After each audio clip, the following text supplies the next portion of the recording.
So I want to say something about the clothing, generally speaking. I mean,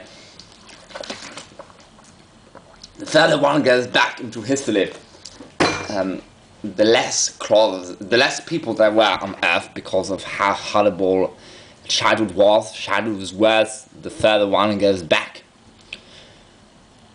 And so a lot of people died in childhood, and then conditions were bad, and so people also died much younger.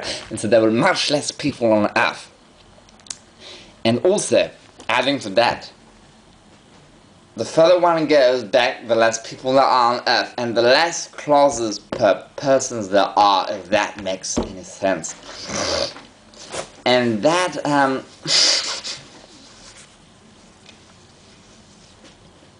I mean, and to give some numbers, in 1900, the worldwide population was about 1,700,000,000 persons on Earth, and it had never been so high. Today, in 2023, the worldwide population, I think, is nearly 9 billion. And so, a lot more, almost more than 8 times, more than 4 times the number that it was in 1900. And 1900 was only 123 years ago. And already it had never been so high, so it would have been clearly lower by 1863 when the move was set. And I want to say, like, I wear clothes that I either like. I mean, there's a very modern way of clothing consumption, of consuming, and as soon as it gets a little bit too dirty and it becomes difficult to wash it, or it also fades away, one gives it to charity and or simply no longer wears it and purchases something new. It's very modern. And it is becoming more and more by there. The further one goes back, the more long-lasting were the clothes, and the more they would last long. So, for example, I have written 2 to 3 books about Carrot Top, and it's set in 1890s. Most of them are actually set in 1896, so much of England, northernmost England, just before Scotland and North Yorkshire, and it concentrates on Carrot Top, who is a 16-year-old, born in 1880, son of an earl, a gentry earl, so the earl of the countryside, a bit like in Downton Abbey, but lower than Downton Abbey. So, and in today's money, with the inflation, the father would have about his hall, as being mentioned, with all the land, it will cost about £20 million in today's money. And the hall, Clifton Hall of the book, is actually inspired by a real hall of North Yorkshire called Skipton Hall, that actually exists. And it, so in today's money, the hall, back then, if he had sold it, it would have costed, in today's money, £20 million, which is over a lot of money.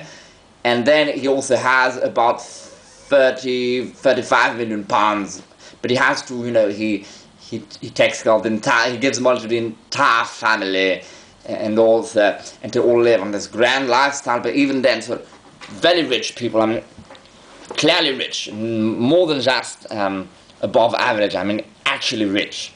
And today's money, an individual today who has about more than 10 million, is it 10 million? I think it is 10 million pounds or dollars. For one individual, it is considered rich. And if one has more than $50 million today, it is considered very rich. So he does not have 60 million pounds in 1896, I mean, converted in today's money. So he was not actually a millionaire, but life was much cheaper. So he would have been seen back then as a millionaire as soon today. A millionaire back then was seen like a billionaire is seen today. So, I mean, bikes costed £2. I mean, the world price scales were different, the inflation was different. So, really, and that is all to say that Carrot Top, he is very snobbish, he's very especially for a gentry chap. He lives in the countryside, he's homeschooled, he lives in the countryside, and he's only 16, but he wants very good quality clothing, he wants the best of the best, and even like that, and he grows very quickly, and he wants a perfect fit, so he needs bespoke made, true bespoke. So what he does is he goes to Darlington, a true city that is beside the village of Barton, where Clifton Hall is. Clifton Hall does not exist, but the village of Barton still exists to this day. And Darlington is a city in North Yorkshire and Richmondshire that actually exists and existed back then. And he goes there every weekend or so to consult with the tailors, but he rarely has a whole outfit, a whole new wardrobe made. And I really researched that to make it realistic. Made every 6 months. What does that mean? It means that every 6 months he has 8 more pajamas, so bottom and top, made. So 8 more tops and 8 more bottoms of pajamas, because he's obsessively clean for back then. Even for a rich man, it is considered obsessively clean, because in Yorkshire they did not even have running water, even if they were rich, but he can still wash every day, 1 bath, he would not do more. And he wants to wear 1 pajama, but so he has like, not even 8, sorry, 4, only 4 sets. And 4 sets of pajama socks, and then he wants to change the undermost layer that touches the skin every day so it can be clean. Which today is seen as normal, but back then it would have seemed like super clean, even for somebody that rich. So he has 8 combinations, which is what Americans call a union suit. Like long johns and Henley shirt combined together, and 8 pairs of socks, so he can change 1 every day, and then when the laundry is done by the laundry maid on the Saturday, he still has an extra 1 to wear. That makes sense. And then his shirts, he wants to wear only certain colors, but still he has only 4 shirts for 6 months, and he wants them very starch, those very high colors that were popular during the late 19th century.